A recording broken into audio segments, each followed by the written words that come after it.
is absolutely true that all the joy of life comes from love. People always say, I don't believe in God, but I'm thankful. That doesn't make any sense whatsoever. It really doesn't. You're thankful to somebody. You're grateful to somebody. You can't be grateful in a vacuum. It doesn't make any sense. So the first it's a relational emotion. It is. And the first thing you have done is you've acknowledged, and I think this was the important thing to me, you've acknowledged that you're dealing with something outside of yourself.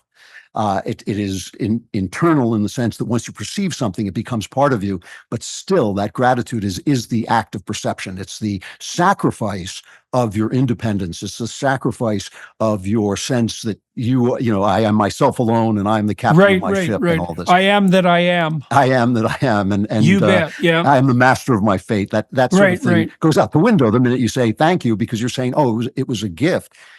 As that continues, as you lose more and more of yourself, I mean, it's even in little things, Jordan. You start to, you think, I smoked cigarettes and I had given them up and I fell off the wagon for a while.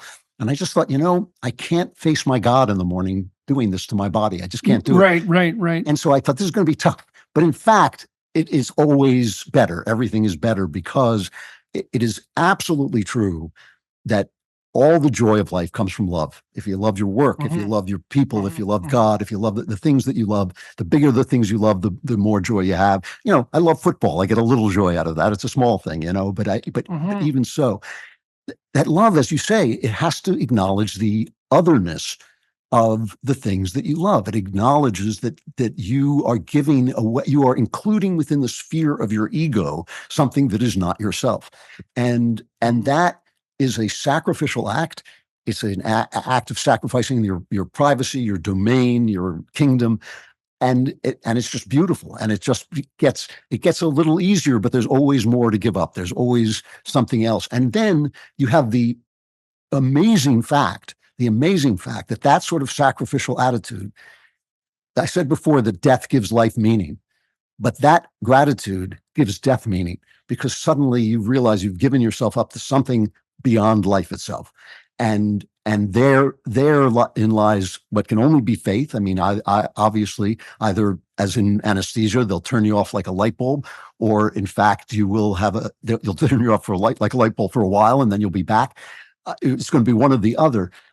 But you start to realize, in surrendering myself to something outside myself and surrendering all of myself to something outside myself, I've surrendered myself to something that is in fact eternal. Well, you're going to surrender yourself to something. Like exactly. The people who say, I want, have surrendered themselves to possession by what they want. Right. So they've just made that their God. Like there's no way out of this relational conundrum. And so here's an idea. You tell me what you think about this. There's this idea in psychology of latent factor. And so imagine this, that you apprehend 12 people that are admirable. All right, so what you're saying by the mere observation that they're admirable is there's some commonality between them that partakes in whatever's admirable. Then you could extract that out as the essence of what was admirable. Okay, that's what a fiction writer does, by the way, is extract out the essence of the admirable. Okay, now imagine there's an essence of the admirable. Now imagine that you could do the same thing with what was beautiful, right? All things that are beautiful partake in the Platonic ideal of beauty. So you could extract out the essence of beauty. Now you could do the same with love. Every loved entity is lovable because it partakes in the ideal of love. Okay, now then you could say, if you took the essence of beauty and the essence of truth, let's say, the essence of love, that was what I had said. I said the essence of beauty, the essence of love, that's fine. The essence of truth, the essence of admirability. And you said behind them, there's a unifying factor. That's God. So it's not the addition of everything that's good, the summum bonum. It's not mathematical. It's more like, it's like an investigation into essence. The monotheistic hypothesis is that there is a union of ultimate goods.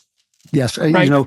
this is to me the failure of materialist psychology, is that it doesn't acknowledge that really, who is it? Rene Girard said all desire is the desire for being, but I believe it goes Mhm. beyond that. I believe it's for the source of being, which is God, and just Right, because of what you right, just said. right. In fact, one of the things that to me evolution doesn't explain, evolution explains why a mother should be nurturing, but it doesn't explain why a father should be just. And yet, we know when our father is unjust. We know at first children think, oh, I'm being beaten because I deserve it. But ultimately Yeah, they start to think, no, I've been abused. This is wrong. Something has been yeah. done that's wrong to me. And that my father did it is incredibly traumatic. How do we know that? Why should we know it? Why should we expect our father not just to deliver justice, but to deliver justice that refers to some concept of justice? And this is to me why, when you go to a therapist, I think he should be thinking a little bit about the unity of good that is behind Yeah. all good things. Yeah. I think you're absolutely right about this. You said that what was redemptive for you in that was the establishment of a truthful, loving relationship. Like all psychotherapists who aren't blinded by their own materialist axioms know perfectly well, even axiomatically, that the fundamental healing essence of the therapeutic relationship is truth in love. Like, first of all, because it's like by definition, it's like, okay, you come to me as a client, okay? The implicit contract is pretty straightforward. You and I are going to aim up. Now, we might have to talk a long time before we figure out where up is for you. But you are not coming to me to be made worse. Okay, so we've already established a contractual relationship. And then the next presumption is, well, if we're going to interact in a manner that guides you uphill, I can't do that unless you tell me what the hell's going on. And you aren't going to do that unless you trust me. So what we're doing clearly, as far as I'm concerned, is we're establishing a relationship where dialogos is possible. We're establishing a container in which the logos makes itself manifest. That's the fundamental. Now, I mean, you can do some adjustments of attitude and behavioral transformation at a lower level, and that's even useful to some degree. You can help someone as a therapist merely by implementing practical changes, but the overarching and closing spirit is still uphill aim for both parties. There's no difference between that and love in the final analysis. I mean, if I love you, I want the best for you. Like, those are synonymous. And there's no way of getting to that in a relationship, especially one where you don't know each other, than the truth. Because if the truth isn't present, you're not even solving the right problem. Yeah, the only place where I disagree with you there is that most therapists know that. I think that you're actually, I think wise therapists know it. You know it. Well, I think my wife is a marriage counselor. knowing it. There's a difference between knowing it and being able to state it explicitly. Like any therapist worth their salt at least acts it out to some degree. Okay. Well, you're right. That's a form of knowing, right? It's like I agree guess that you're being kind, but I think that I think you're right though. Yeah. Well, I should also point out that not every therapeutic relationship is going to have the desired outcome. You can be bent up and demented in terrible ways by a therapist who's disoriented themselves. Yeah. Oh, yes, terribly. And I think that a corollary of what you're saying is that whatever school of therapy you come from is only going to be a means to get to this ultimate end of this loving mentor relationship. Yeah. Oh, I think the evidence for that is crystal clear. And I think that all the wise clinical psychologists that I studied, the wisest ones knew that. And that didn't matter whether they were behaviorists or they were cognitive behaviorists or they were humanists or existentialists or Jungians or Freudians, right? There's a union behind all that. Well, that makes even the endeavor of clinical psychology, let's say, possible, because it wouldn't be an endeavor with an identity if there wasn't some unity making itself manifest through the whole. Yeah, this is another place where, it's so easy to pick on Freud because he's at the center of everything. And I don't mean to pick on him because I respect his genius, but I do think that this is one of the things that was so unappealing about him was his sort of insistence on these I think, kind of silly ideas that he had about the way people develop. The whole idea that somebody has to have a path to heterosexuality when obviously all of nature sort of cries out for that path to exist without any kind of psychological instigation at all.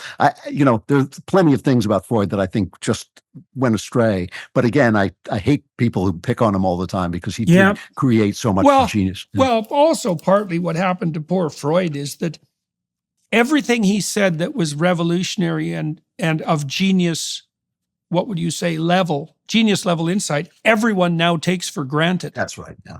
It's like, that's self-evident. It's like, yeah, but it wasn't before Freud. And so all that's left is a field littered with his errors. When you look at Freud, you think, well, of course that's obvious, and here's all the mistakes he made. But I think that's actually the likely destiny of any really revolutionary genius.